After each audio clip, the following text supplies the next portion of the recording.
자, 첫 번째 경기 아탈란타 대 마르세유. 자, 경기는 유로파리그 4강 2차전 경기입니다.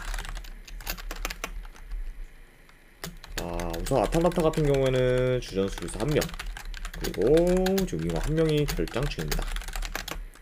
네, 그에 반해 이제 마르세유 같은 경우에는 최근 라인업과 비교했을 때 지금 큰 결장자는 없습니다. 자, 아무튼 이렇게 좀 간략하게나마 양 팀의 결장자 이슈에 대해서 말씀드려봤네요. 자, 일단 1차전 같은 경우에는 마르세유 홈에서 경기가 치러졌고 이제 결과는 1대1 무승부로 마무리되었습니다. 네. 자, 그러니까 마르세유 입장에서는 홈에서 이기지 못한 게 좀 아쉬울 수 있고, 아탈란타 같은 경우에는 원정에서 이제 비기고 홈으로 이제 돌아와 경기를 치르기 때문에 더 유리한 상황이라고 볼 수 있어요. 네. 그러니까 이제 뭐 마르세유 같은 경우에는 이번 시즌 원정에서 이제 많이 약하기 때문에 1차전 홈에서 이기지 못한 거는 다소 타격이 클 수 있다, 이렇게도 말씀드려 봅니다. 자, 일단은 뭐 양팀 다 어느 정도 볼 점유를 기반으로 이제 플레이하기 때문에 이제 뭐 1차전처럼 점유율이 비슷할 수 있다고 봐요. 자, 다만 이제 지금 뭐 원정에서 더욱 좀 빌드업이 안 되고, 그리고 수비 또한 그 불안정한 마르세유가 약간 좀 아탈란타 상대로 주도권을 가지기는 어렵지 않나 생각을 해봅니다. 네. 그러니까 뭐 전체적으로 이번 경기는 아탈란타가 홈에서 좀 템포 조절하며 주도권을 가져 경기를 좀 운영하지 않을까 한번 생각을 해봐요. 그러니까 좀 아탈란타가 더 유리하게 좀 풀어갈 만한 그런 좀 경기다, 이렇게 좀 말씀드려보고, 자, 그리고 이제 홈에서 아탈란타의 공격 전개가 좋으면서 이제 패턴이 좀 다양하고, 마르세유가 원정 수비가 좀 불안정한 점을 좀 고려했을 때는 아탈란타가 공격에서 더 좀 두각을 나타낼 수도 있지 않을까 생각을 해봅니다. 네. 자, 물론 뭐 이제 일주일 정도 쉰 마르세유와 달리 이제 아탈란타 같은 경우에는 2, 3일 전에 이제 살레르타나와 경기를 치렀기 때문에 체력적으로는 마르세유에 비해 좀 열세일 수 있어요. 네. 다만 뭐 그걸 감안해도 아무래도 좀 양 팀의 좀 홈 원정에서의 좀 차이가 크고, 그리고 아탈란타의 지금 최고 분위기나 그런 좀 폼도 굉장히 좀 좋기 때문에 이런 점들을 다 약간 고려하면은 그래도 결승전에 올라갈 만한 팀은 아탈란타지 않을까 한번 생각을 해봅니다. 그래서 저는 이 경기는 내 승패를 본다고 하면은 아탈란타 사이드 보는 경기, 대신에 이거는 내 고배당으로는 내 햄무 도전 경기, 이렇게까지 한번 가져오 보도록 할게요. 그래서 아탈란타 승, 고배당 햄무로 접근하도록 하겠습니다.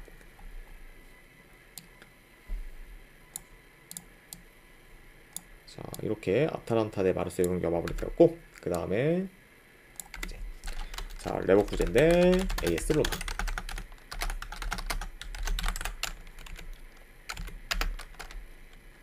자, 일단 레버쿠젠 같은 경우에는 지금 큰 결정자는 없습니다. 그리고 이제 로마 같은 경우에는 현재 지금 디발라가 결장 의심의 상황이에요. 자, 어느 정도 좀 약간의 그런 좀 부상 이슈가 있는 좀 디발라기 때문에 만약에 출전한다고 해도 100% 컨디션이라고 장담하기는 어렵지 않나 생각을 해봅니다. 자, 아무튼 이렇게 좀 양팀의 결정자 이슈에 대해서 간략하게나마 말씀드려봤네요. 자, 우선 이제 1차전 같은 경우에는 로마 홈에서 경기가 치러졌지만 로마가 종종 레버쿠젠한테 밀리는 모습 보였고, 그리고 경기도 2대 0으로 로마가 졌습니다. 네. 그래서 이제 뭐 그 경기를 봤을 때는 뭐 로마가 못했다기보다는 이제 최근 좀 레버쿠젠의 경기력이 워낙 좋다 보니까 어느 정도 좀 체급차에서 많이 밀린 모습 보였죠. 자, 그러면서 이제 1차전은 좀 예상과 달리 레버쿠젠이 무난히 이제 이기면서 굉장히 좀 유리하게 경기를 풀어갔습니다. 자, 일단 뭐 지금 전반적으로 홈에서 레버쿠젠이 좀 더 점유율을 높게 가져갈 것으로 봐요. 그리고 이제 레버쿠젠 같은 경우에는 이미 2점의 리드를 가지고 있기 때문에 템포를 끌어올려 무리하게 공격을 좀 전개할 것 같지는 않습니다. 그러니까 뭐 이제 레버쿠젠 입장에서는 뭐 이번 경기 어느 정도 뭐 지지만 않으면은 무조건 이제 결승전에 올라가는 그런 좀 상황이기 때문에 약간 좀 템포를 끌어올려서 공격적으로 하기보다는 그냥 좀 천천히 좀 볼을 돌리면서 어느 정도 운영식으로 좀 경기를 풀어갈 수 있다, 이렇게도 말씀드려 봐요. 네. 자, 그러다 보니까 좀 더 공격적으로 나설 팀은 이제 레버쿠젠보다는 로마라고 보긴 하지만, 홈에서 지금 더더욱 수비 밸런스가 좋은 그런 레버쿠젠 상대로, 로마가 이제 그런 레버쿠젠의 수비벽을 뚫기는 다소 어려울 수도 있지 않을까 생각을 해봅니다. 자, 그리고 이제 레버쿠젠 같은 경우에는 리그 우승을 확정 지었기 때문에 이제 유로파에만 집중할 수 있는 상황이고, 그리고 로마 같은 경우에는 현재 뭐 유로파뿐만 아니라 리그에서도 5위 싸움 중으로 지금 챔스 진출도 노려야 되는 상황이기 때문에 확실히 좀 이제 레버쿠젠에 비해서는 집중도가 많이 지금 분산된 상태예요. 네, 그쵸. 그러니까 뭐 이제 로마 같은 경우에는 오히려 뭐 리그가 지금 더 중요할 수 있을 정도로 5위 싸움이 이제 더 클 수 있기 때문에 만약에 후반으로 갈수록 이번 경기에서 이제 로마가 이기지 못하고 있으면은 일찍이 좀 주전 선수들을 빼 좀 관리를 해줄 가능성도 염두는 해둬야 된다, 이렇게도 말씀드려 봅니다. 자, 그래서 뭐 이런 점들을 좀 고려했을 때 이번 경기는 그래도 홈에서 좀 레버쿠젠이 좋은 결과를 만들어 결승전에 진출할 가능성이 좀 더 높지 않을까 생각합니다. 그래서 저는 이 경기는 네, 승패를 본다고 하면은 레버쿠젠 사이드 보는 경기. 그 다음에 어누버 같은 경우에는 본다고 하면은 이건 언더사이드 보도록 할게요. 그래서 레버쿠젠 승에 2.5 기준 언더로 접근해 보도록 하겠습니다.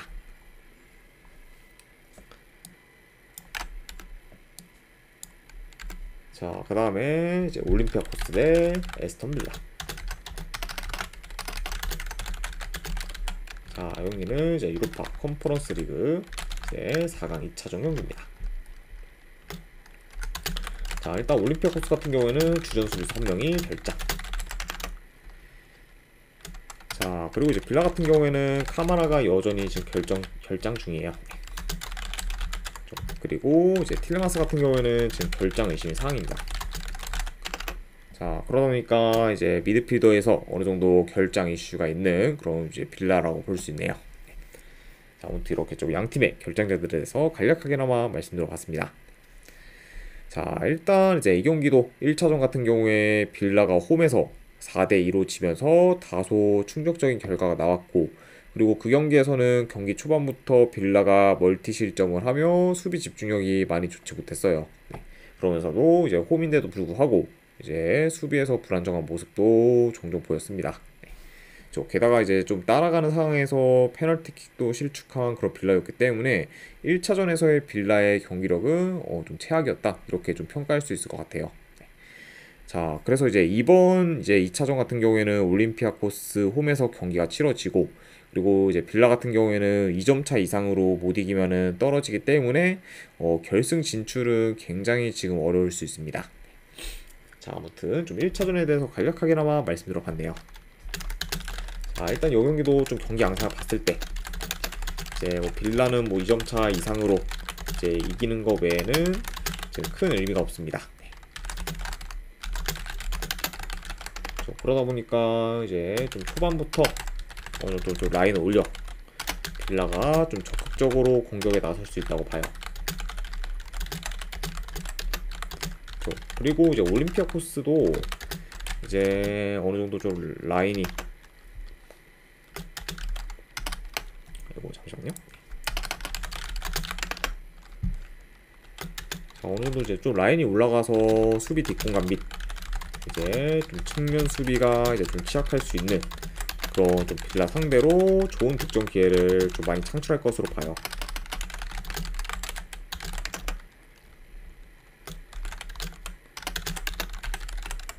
자, 그러다 보니까 이제 이번 경기 역시 1차전처럼 템포 빠르고, 그리고 양팀 다 득점 기회를 창출하면서 다득점 양상으로도 흘러갈 만하지 않나 생각을 해봅니다. 자, 일단 뭐 이제 빌라 같은 경우에는 리그 4위가 확정되었기 때문에 이제 이 경기에 온전히 집중할 수 있지만, 그렇다 해도 홈 올림피아코스 상대로 결과를 내기는 다소 어렵지 않을까 생각을 해봐요. 네. 자, 게다가 뭐 이제 빌라 같은 경우에는 이 경기를 이제 이긴다 해도 2점 차 이상으로 이겨야 결승 진출 가능성이 생기기 때문에 조건 또한 굉장히 좀 까다로운 상황이라고 볼 수 있습니다. 자, 그래서 약간 이런 점들을 좀 다 고려했을 때 뭐 현재 원정 빌라의 그 정배 사이드는 저는 뭐 크게 메리트 있다고 느끼지 못하기 때문에 이거는 승패를 접근한다고 하면은 저는 올림피아코스 사이드 볼 것 같아요. 올림피아코스 프랜슨 보는 경기. 안 그러면 언오바는 이거는 오바사이드 보도록 하겠습니다. 그래서 올림피아코스 프랜승의 2.5 기준 오바로 접근해 보도록 할게요. 자, 그 다음에 이제 마지막으로 그 외 경기 딱 한 경기 있죠. 네. 인도네시아 대 이제 기니. 자, 올림픽 진출 이제 최종전 경기입니다. 네. 자, 그리고 이제 이 경기 같은 경우에는 프랑스에서 경기가 좀 치러지기 때문에 양 팀한테는 이제 중립구장이라고 보시면 될 것 같아요. 네. 자, 솔직히 뭐 요거는 이제 인도네시아가 어느 정도 이번 아시안컵에서 돌풍을 일으켰다고 하긴 했지만 그래도 한계가 좀 많이 명확한 모습도 이제 좀 보였고, 그리고 이제 기니 같은 경우에는 워낙 좀 조직력이나 그리고 좀 피지컬적으로 그리고 좀 전력 면에서도 이제 인도네시아에 비해 좀 크게 밀릴 게 없기 때문에 이거는 뭐 기니 승무 사이드로 좀 접근하는 게 낫지 않나 싶고, 저는 그래도 만약에 그 중에서 가져간다고 하면은 그냥 무승부 도전, 네, 무자비로 가져가거나 안 그러면 언어와는 이건 언더사이드로 접근하지 않을까 뭐, 네, 이렇게 좀 가져가 봅니다. 네. 그래서 네, 그 외의 경기는 요거 인도네시아 대 기니는 고배당으로 무승부 도전하거나 안 그러면 언어와는 언더로 접근하는 경기 이렇게 가져가 보도록 할게요. 자, 아무튼 이제 이렇게까지 해서 이제 오늘 축구 분석은 전부 다 마무리가 되었습니다. 자, 추천이나 즐겨찾기도 한 번씩 눌러주시면 감사드리고, 그리고 오늘도 끝까지 분석 방송 봐주신 분들 대단히 감사드립니다. 네, 감사합니다.